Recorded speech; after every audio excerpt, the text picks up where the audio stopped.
the quarterback conversation, was Coach McDaniel asked a question around that, around what the mandate was when it came to Tua? Yeah.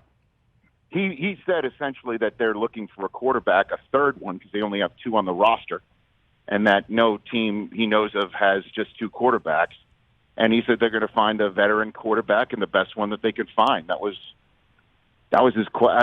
There was no question about Tua being his guy moving forward.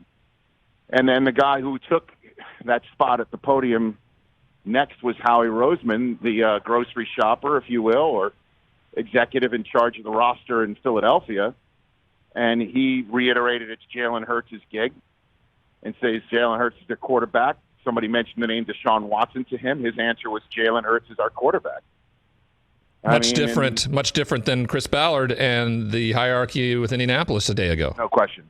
Well, there's no doubt about that. But the interesting thing about, whether the Colts are going to stick with Wentz and what, their moves might be, I would proffer to say they are one of those sleeper teams for Aaron Rodgers, I would think, if Rodgers would be interested in doing that, and if he's interested potentially in taking the Peyton Manning way to finish his career, which is go to Denver, perhaps he takes the Peyton Manning way to finish his career the way that Peyton started it and come to this town, where there is a seemingly ready-made team to win in a dome, in a conference that one would think, the Packers would want to send him to.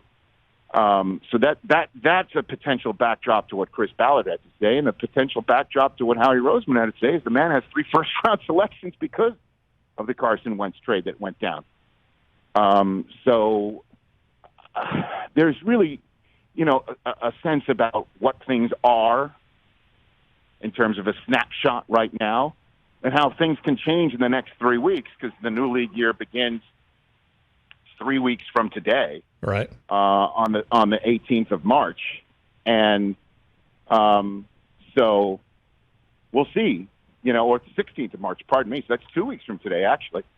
So it's right around the corner, and decisions need to get made, and plans need to be pulled out of a drawer and executed, or pulled out of a drawer and thrown away. And that's part of the fascinating backdrop here. And tonight is the first time I'm going to drop myself into the community of agents and, newsmakers and tastemakers and all of that stuff, and put my ear to the ground and see what whispers I can pick up, because they're all over this town right now. Hey, you watched all the way to the end. Thanks for that. Watch more right here.